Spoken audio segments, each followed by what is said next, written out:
Les uniformes se mêlent aux tenues traditionnelles en ce lundi, jour d'ouverture du Forum des îles du Pacifique.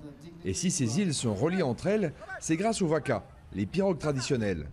Celles de Mélanésie paraissent moins taillées pour la haute mer que la majestueuse Hokulea.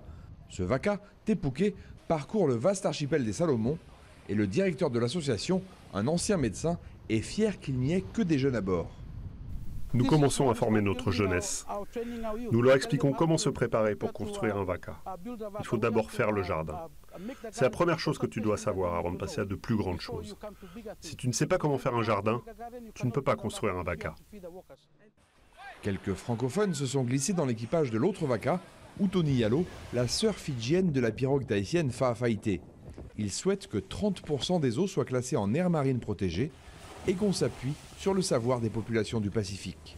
On souhaitait parler aussi de l'intégration des concepts autochtones dans la gestion. Moi, c'est quelque chose qui me tient à cœur au pays. D'ailleurs, c'est ce que je travaille avec le projet de la Vision Kanak de l'océan, c'est l'intégration des concepts de la gestion dans l'élaboration des politiques publiques. Une centaine de danseurs accueillent les deux wakas, Te Puke et Utoni Yalo, sous le regard des 18 présidents et premiers ministres d'Océanie. Si le village Tamako a embarqué sur ce waka, ce n'est pas seulement pour pratiquer la navigation aux étoiles. C'est aussi pour alerter des dangers du réchauffement climatique qui restreint la nourriture des Salomonais.